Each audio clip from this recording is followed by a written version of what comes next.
ಮನದಲ್ಲಿ ಮಲಿನತೆ ಇವುದು, ಮನದ ವಿಕಾರವು ಬಹಳ. ಮನವನ್ನು ಶುಚಿಗೊಳಿಸುವುದೆಂತು ಸಾಧುವೆ ಯೋಚಿಸಿ ನೋಡು ಕಬೀರ, ಸಾಧುವೆ ಯೋಚಿಸಿ ನೋಡು. ಸಾಧುಗಳು ಅಂದ್ರೆ ನೀವೆಲ್ಲರೂ ಸಾಧುಗಳೇ. ಸದಾಚಾರ ಸಂಪನ್ನರಾಗಿ ಸದ್ಭಾವನೆಯನ್ನು ತಾಳ್ತಕ್ಕಂಥವರೆಲ್ಲರೂ ಸಾಧುಗಳೇ. ಸಾಧಕರೆಲ್ಲರೂ ಸಾಧುಗಳೇ. ಆ ಸಾಧುಗಳಿಗೆ ಮಾತ್ರ ಅರ್ಥ ಆಗುತ್ತೆ ಈ ಮನಸ್ಸನ್ನ ಶುಚಿಗೊಳಿಸಿಕೊಂಡು ಆ ಪರಮಶುಚಿ ಪರಮಶುದ್ಧನಾದಂತಹ ಪರಮಾತ್ಮನನ್ನ ನಾವು ಸಂಪರ್ಕಿಸಬೇಕು, ಸಂಧಿಸಬೇಕು, ಆನಂದಿಸಬೇಕು ಅಂತ. ಅದಕ್ಕೋಸ್ಕರ ಓ ಸಾಧುವೇ ಯೋಚಿಸಿ ನೋಡು, ಈ ಮನಸ್ಸನ್ನ ಶುಚಿಗೊಳಿಸುವುದು ಹೇಗೆ ಅಂತ ಹೇಳ್ಕೊಡ್ತಾರೆ. ಚೆನ್ನಾಗಿದೆ. ಇನ್ನೊಂದು ನೋಡಿ,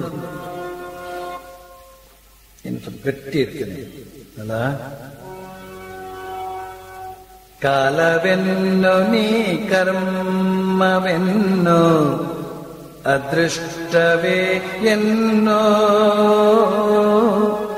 ಸಹಸ್ರ ಬಗೆಯ ಕರ್ಮಗಳಿಹವು ಮನವೇ ಎಲ್ಲಕ್ಕೂ ಮೂಲ ಕಬೀರ, ಮನವೇ ಎಲ್ಲಕ್ಕೂ ಮೂಲ. ಎಲ್ಲ ಕಾಲ್ಗತಿ ಅಂತಿರ್ತಾರೆ ಜನ, ಹೌದಾನೆ? ಎಲ್ಲ ಅವರವ್ರ ಕರ್ಮ ಅಂತ ಹೇಳ್ತಿರ್ತಾರೆ ಜನ, ಹೌದಾನೆ? ಎಲ್ಲ ಅವರವರ ಅದೃಷ್ಟ ಅಂತ ಹೇಳ್ತಿರ್ತಾರೆ ತಾನೆ, ಅದನ್ನ ಹೇಳ್ತಾರೆ. ಕಾಲವೆನ್ನು ನೀ ಕರ್ಮವೆನ್ನು ಅದೃಷ್ಟವೇ ಎನ್ನು. ಆದರೆ ಸಹಸ್ರ ಬಗೆಯ ಕರ್ಮಗಳು ಅಂತ ಇದೆಯಲ್ಲ.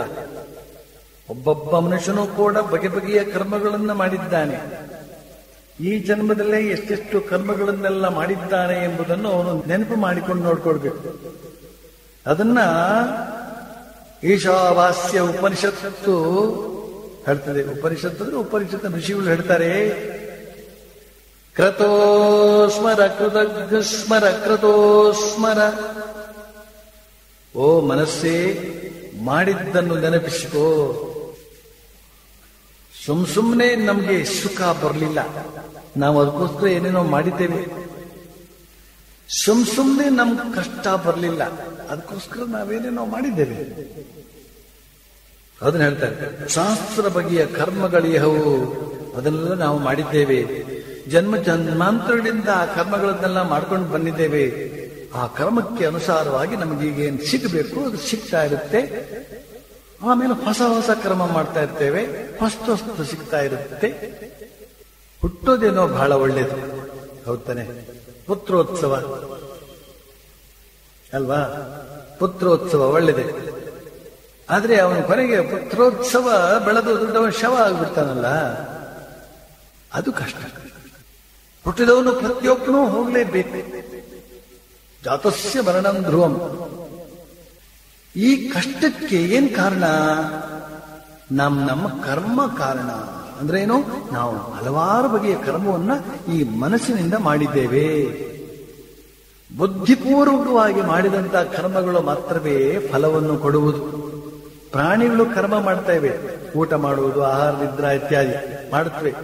ಕರ್ಮ ಅಂಟೋದಿಲ್ಲ ಅವಕ್ಕೆ. ಯಾಕುತ್ತೇನೋ ಬುದ್ಧಿ ಉಪಯೋಗಿಸಿ ಕರ್ಮ ಮಾಡೋದಲ್ಲ ಅವೆಲ್ಲ. ಈ ಮನುಷ್ಯ ಮಾತ್ರ ಬುದ್ಧಿ ಉಪಯೋಗಿಸಿ ಒಳ್ಳೆಯದೋ ಕೆಟ್ಟದ್ದೋ ಮಾಡ್ತಾ ಇರ್ತಾನೆ. ಆದ್ರಿಂದ ಈ ಮನಸ್ಸಿನ ಮೂಲಕ ನಡೆಯತಕ್ಕಂಥ ಕರ್ಮಗಳಿಂದಾಗಿ ಅವನು ಸುಖವನ್ನು ದುಃಖವನ್ನು ಅನುಭವಿಸಬೇಕಾಗುತ್ತದೆ ಅಂತ ಈಗ ಹೇಳ್ತಾರೆ. ಈ ಮನಸ್ಸನ್ನ ಶಾಂತಗೊಳಿಸಬೇಕು ಅಂತ ಬಹಳ ಪ್ರಯತ್ನ ಮಾಡ್ತಾರೆ ಇಲ್ವಾ? ಅದನ್ನು ಹೇಳ್ತಾರೆ.